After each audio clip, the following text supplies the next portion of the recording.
കാറ്റും തേങ്ങടനെന്തടി ആ പെണ്ണിൻ കണ്ണീരിൽ നനവ് കണ്ടോ? കുന്നൂർ മനക്കലെ പെണ്ണ് അവൾ കുന്നത്ത് വച്ച വിളക്കുപോലെ നാലാങ്ങളമാർ കൺമണിയാൽ പോറ്റി വളർത്തിയ പെണ്ണ്.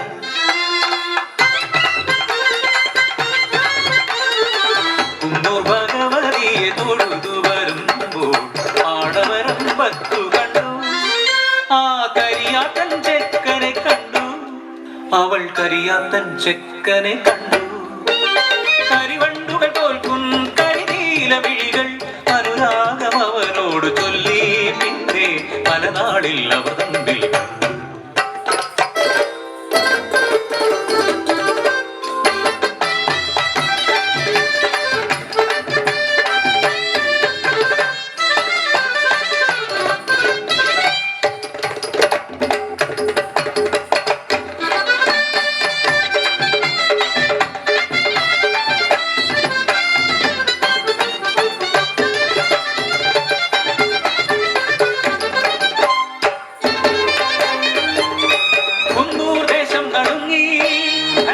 പെണ്ണിന്റെ കരം പിടിച്ചു ഉറഞ്ഞു തുള്ളിയ ജാതി കോമരങ്ങൾ ഭ്രഷ്ടയാക്കി കുഞ്ഞേലിയെ. മറക്കുട പിന്നിൽ വലിച്ചെറിഞ്ഞു പെണ്ണ് ചാളക്കുടിലിൻ പടി കയറി. തമ്പാട്ടി പിന്നെ അടിയാത്തിയായി ചാളക്കുടിലോ കൊട്ടാരമായി.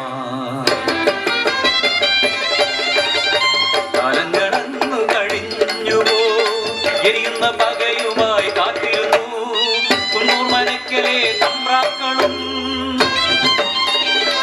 മുണ്ടകൻ പാടം വിളഞ്ഞു കുന്നൂർ ദേശത്തുത്സവമായി.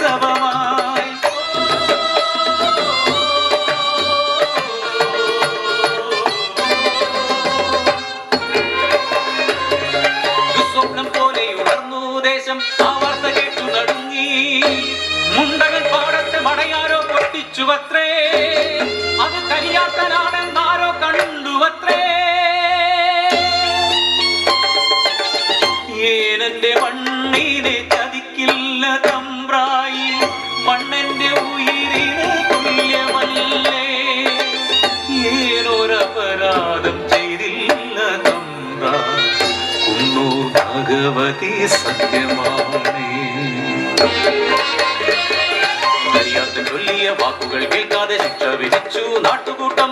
കരിയാത്തൻ ചെറുമനെ ഉയിരോട് ചേർത്ത് അവരാമട കെട്ടിയടച്ചു.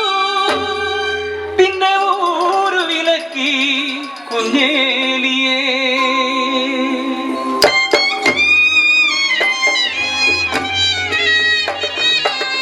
ഉരിയരി പോലും ഇല്ലാത്ത കൂരയിൽ പാൽക്കുടി മാറാത്ത തൻ പൈതലേ നെഞ്ചോടു ചേർത്തു പൊട്ടിക്കരഞ്ഞു. തുണയാരുമില്ലാതെ കുഞ്ഞേറി.